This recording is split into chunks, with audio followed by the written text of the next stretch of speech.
கிறிஸ்துவம் சொல்வது என்னன்னாக்கா சமத்துவம், சகோதரத்துவம், ஒற்றுமை, இரக்கம், நீதி, தியாகம், பகிர்தல் ஆகியவற்றை தான் சொல்ல முடியும்.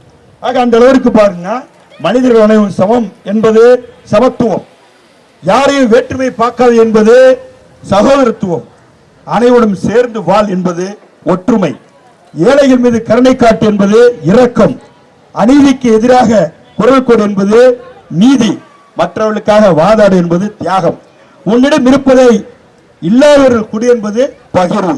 இதைத்தான் கிறிஸ்துவம் சொல்லுகிறது, இதைத்தான் கிறிஸ்துவம் போதிக்கிறது. ஆக இத்தகைய குணங்களை ஒவ்வொரு மனிதருக்கும் இருந்தால் ஒரு நாடு சமத்துவ நாடாக அமையும்.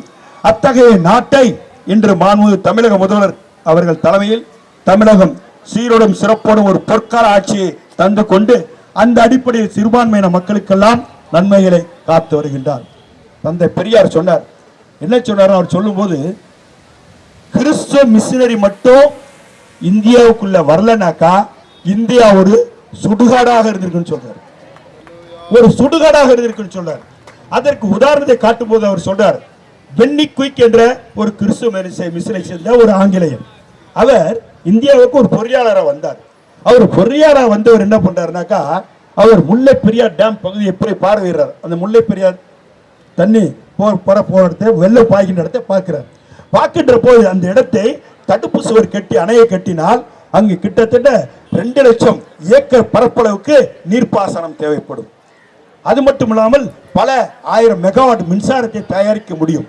அது மட்டும் இல்லாமல் பல லட்சம் பேருடைய குடிநீர் ஆதாரத்தை தீர்க்க முடியும் என்று அவர் என்ன பண்றாருன்னா அணையை கட்டுவதற்கு முயற்சிக்கிறார்.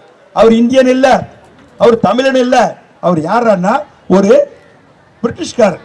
அவர் என்ன பண்றாரு, துவக்கிறார், அந்த இடத்துல இந்த அணையை கட்டுகிறார். அணை வந்து அடிச்சுட்டு போயிடுது. மீண்டும் அவர் லண்டனுக்கு பயணிக்கிறார். பயணித்து தன் சொத்து சுகத்தெல்லாம் வித்து திருப்பி கொண்டு வந்து அங்க முல்லை பெரியாரை கட்டியவர் யாருன்னா ஒரு கிறிஸ்தவ மதத்தை சேர்ந்த கிறிஸ்தவ மிஷனரி சேர்ந்த பென்னி குயிக் என்று சொல்லக்கூடியவர் தான். யாரும் மறுக்க முடியுமா? இல்லைன்னு சொல்ல முடியுமா? நாங்க போனோம். அப்படியாப்பட்ட அளவுக்கு இன்றைய தினம் பென்னி குயிக் அவர்கள் அங்கே கட்டிய மகத்தான மாபெரும். அவர் இல்லத்துக்கு கூட சொன்னோம், லண்டனுக்கு போனோம், அவருடைய இல்லத்துக்கு சென்றோம். அந்த அவர் இல்லத்துக்கு சென்றோம், ஒரு சர்ச்சுக்கு சென்றோம், ஒரு வீட்டு அவருடைய அடக்க ஸ்தலத்துக்கு சென்றோம், மரியாதை செலுத்திட்டு வந்தோம் பென்னி குயிக் அவர்களுடைய இடத்துக்கு சென்று. ஆக அப்படியாப்பட்டாலும் ஒரு கிறிஸ்துவ மிஷனரி வச்சிருந்தார். அதே போல பார்த்தீங்கன்னா